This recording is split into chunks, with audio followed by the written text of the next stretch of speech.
Mga guys, magandang araw sa inyong lahat. Magandang hapon, magandang gabi, magandang umaga.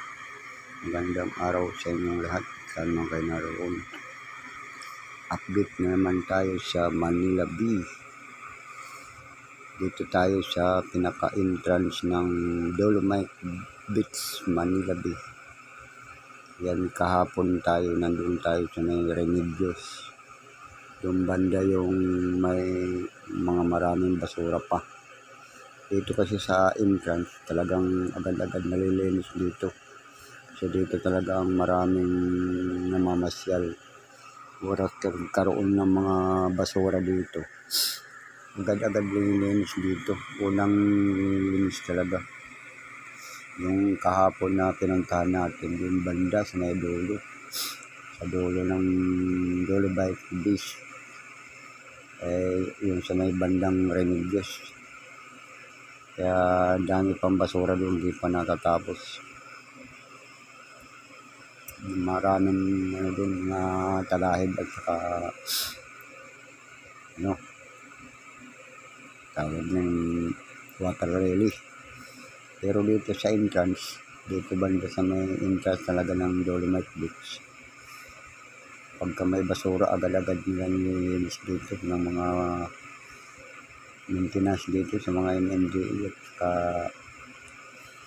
sino man ng mga naka-assign dito. Kaya ito yung pinaka-priority nilang linisin, kasi dito talaga nagdadagsaan ng mga tao sa pinaka-entrance. Kaya malinis to lagi dito sa yung malaking bato yan. Ayan. Ito yung pinaka-entrance. Tapos ngayon yun ang malinis na malinis dito. Wala ka na makikita ang basura dito, kasi ito yung inuuna talaga nilang linisin dito. Maraming mga namamasyal dito. Araw-araw dito marami namamasyal.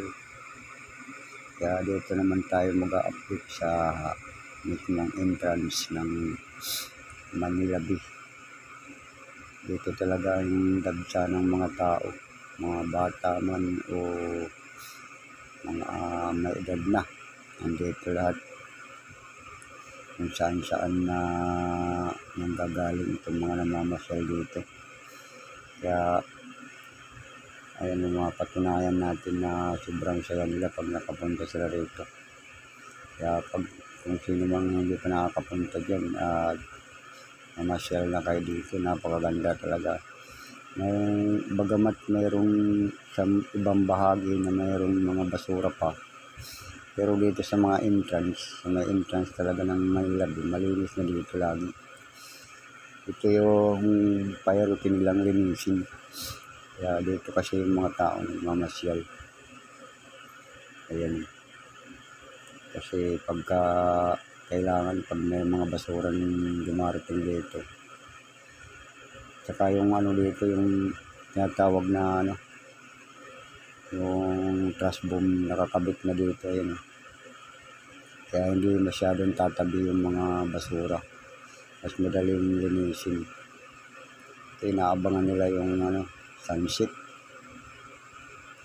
Marami nag-video, picture. Ayun, yung sunset.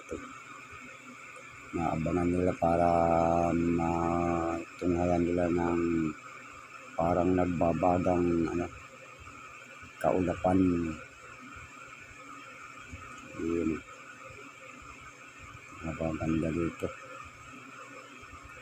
Maraming mga iba't ibang nagmamasyal dito, hindi lang mga taga-Pilipinas. Mayroong ibang lahit na pumupunta rito.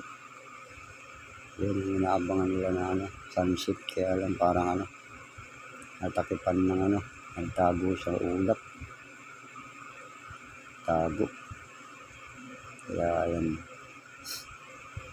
parang hinarangan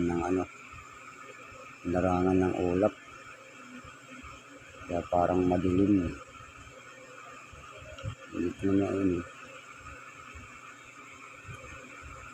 Napakarami talaga ng tao dito.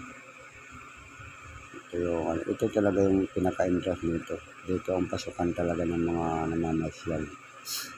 sa bandang doon sa may Remedios. Doon yung hindi pa masyadong nalilinis, marami pang water lily doon. Saka yung talahib.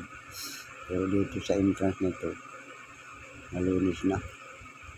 Malinis na dito. Kaya ito kasi yung una talaga. Kaya dito kasi marami namamasyal. Ayan.